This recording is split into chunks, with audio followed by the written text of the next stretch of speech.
Lightning strike kills hunters. Two young elk hunters found dead in Colorado were killed by lightning strike in horrific act of nature.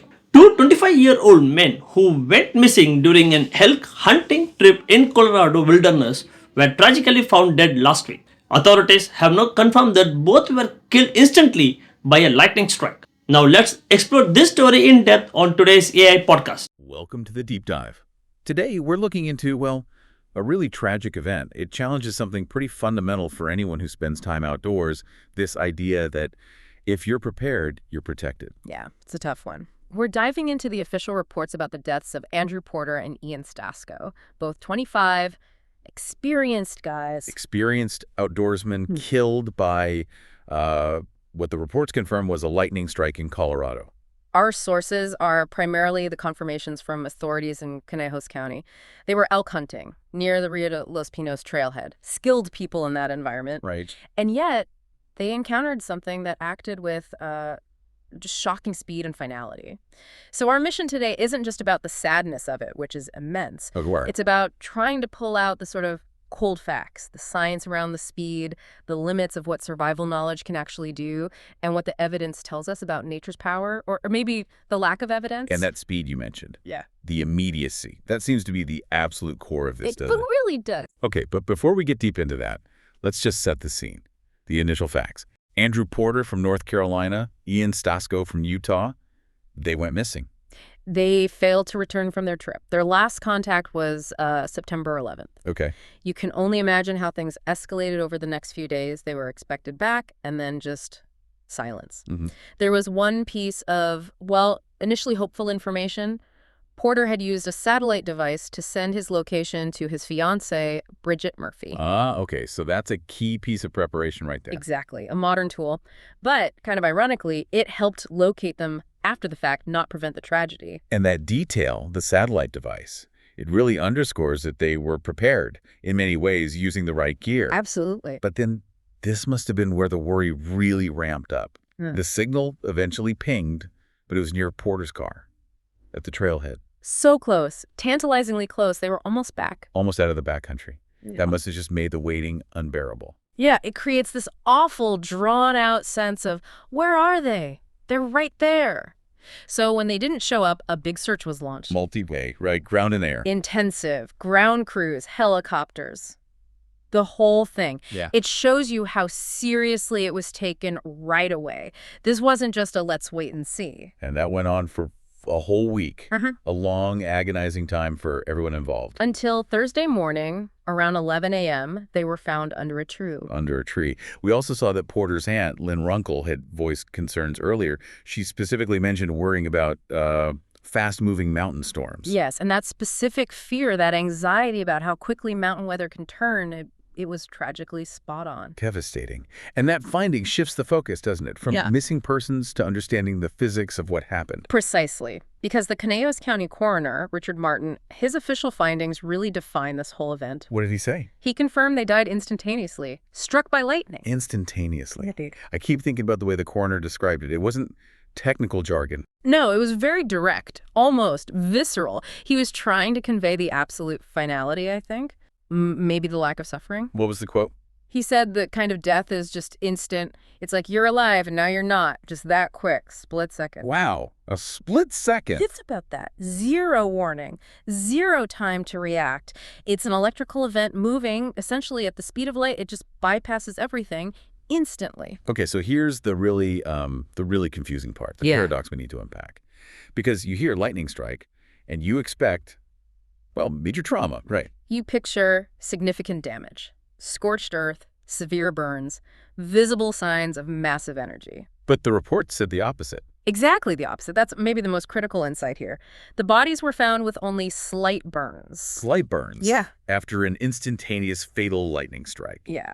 The coroner even elaborated. He described it almost dismissively, like if you take a match and stick it on your arm. A matchstick burn. He noted just 2 or 3 very minor marks like that. How is that even possible? An energy discharge powerful enough to kill instantly, but leaving barely a mark. It doesn't compute. Well, that's where understanding the mechanisms of lightning injury is crucial. It suggests it probably wasn't a direct strike. What do you mean not direct? If the main lightning channel, the bolt itself, hits a person directly, you usually do see more severe external injuries. Things like Lichtenberg figures those sort of feathery patterns on the skin or significant burns, exit wounds. Okay, so the lack of those signs points elsewhere. It strongly suggests other mechanisms, which are actually more common causes of death or injury in the outdoors. Things like ground current or side flash. Ground current. That's when the lightning hits nearby, like the tree they were under. Exactly. It hits the tree or the ground near it, and the electrical energy spreads out through the ground, like ripples in a pond, but incredibly fast and powerful. So the electricity travels through the earth and then to them. Precisely.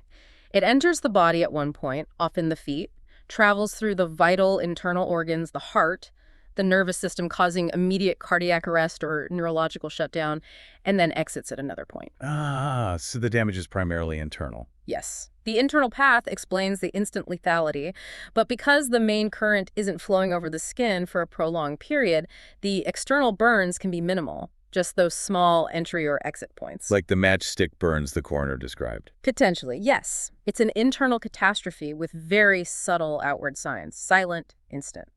That completely changes how you think about lightning safety, doesn't it? Because of the dangers coming up from the ground. Right. What good is just crouching down or even being under a tree if that tree attracts the strike and energizes the ground all around it?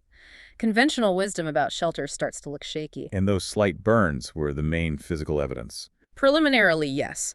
The full autopsy results would take weeks, apparently about 8 weeks, but the coroner sounded confident in the initial finding of instantaneous death by lightning, likely via ground current. The key lesson seems to be that the danger zone isn't just where the bolt hits, but a much wider area affected by that unseen current in the ground. Absolutely. And that lack of pain or fear the family later mentioned, it's tragically consistent with this split-second internal mechanism. Let's talk about the human side now. Yeah. Because behind the physics, there's this terrible loss. Andrew Porter's fiancée, Bridget Murphy, she shared some thoughts publicly. She did. It was a very moving tribute on Facebook, heartbreakingly open about their life together. How long were they together? 3 years. She called him her unofficial husband. You really get the sense of a shared life just abruptly ended. Yeah. Her words, "I sure feel like a widow. I sure feel like my future is blank now." It just captures that absolute void left by such a sudden event. That split second the coroner talked about, it erased her future too. It's incredibly raw. But what stood out to me was where she found some measure of, maybe not comfort, but understanding. Yes, and this connects back to our analysis. She talked about finding some solace in knowing they died doing something they loved. Right, they were passionate outdoorsmen. And importantly, she stressed that they didn't do anything wrong. She believed in their experience, their preparation. Which the sources seem to back up. They do. The reports explicitly mention them as well-prepared, experienced outdoorsmen. This wasn't about novices taking foolish risks. It reinforces that feeling of randomness, doesn't it? Skill and preparation met something utterly unpredictable. Exactly. And that leads to the final piece of context from the sources, which is crucial. What's that? They weren't just caught unaware under that tree. The reports indicate they were actively trying to get back to their car. Oh, really? So they knew the storm was coming in? It seems so. This was apparently happening on Friday, September 12th. As storms were rolling in, they were retreating. So they had situational awareness. They recognized the danger, just like Porter's aunt had worried about those fast mountain storms. They were doing the right thing, following protocol. When bad weather hits in the high country, you get down, you get out. But the lightning, it just happened faster than they could move. It beat their retreat. It just underscores this brutal truth. You can do everything right, follow all the survival advice, and still be overwhelmed by the sheer speed and power of an event like this. And the family's perspective on it. They seem to frame it as just that, a bizarre, horrific act of nature. Removing any sense of fault from Andrew and Ian? Completely. Emphasizing that it could have happened anywhere, to anyone, placing it squarely in the realm of unavoidable random chance. Which brings us back full circle to the core lesson, I think. Which is? Well, the data points are stark, aren't they? Experienced men making the right calls, killed instantly under a tree, but with minimal external burns. Suggesting that ground current electrocution. Right. It forces you to reconsider what lightning safety even means. It's maybe less about shelter in the traditional sense and more about managing your exposure to these widespread electrical fields. Yeah, the visible bolt is only part of the threat. Maybe not even the most likely part to be lethal for people on the ground. It's the invisible spread of energy. So, recapping the key things for you, the listener, that is stark contrast, massive instantaneous energy discharge leading to death. Versus minimal physical signs, those slight burns pointing towards ground current. And the realization that even expert knowledge and preparation have limits against certain forces of nature, especially when speed is the defining factor. That speed is everything. That split-second finality just removes any chance for reaction once the immediate danger is present. It's not like a blizzard where you have time to build a snow cave. So prevention has to happen way earlier. Hours earlier. Yeah. It's about avoiding the situation entirely, assessing thunderstorm potential before you're exposed, because once it's overhead, that window for safety can just vanish instantly. A very sobering but critical takeaway about the limits we face. And it leaves us with a final thought, something for you, the listener, to really chew on. Okay. If a lethal ground current strike is this instantaneous and leaves so few visible clues, what does that tell us about relying on our senses, seeing lightning, hearing thunder to gauge imminent danger? Especially the 30-30 rule.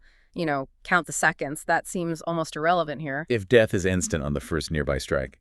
Yeah. So thinking about how quickly these mountain storms can blow up, what practical, really specific steps beyond just being prepared can experienced people take before they even start to better predict and avoid areas where these lethal ground fields might form? What does proactive avoidance look like in the face of this kind of invisible, instantaneous threat? That's a really vital question. No easy answers there. Thank you for helping us walk through this incredibly difficult story and extract these crucial lessons from the sources. It's a necessary deep dive, for sure. Important to understand. Okay, one question for you. How common are lightning-related deaths among hunters and hikers in the Colorado wilderness? Don't forget to comment it. Thanks.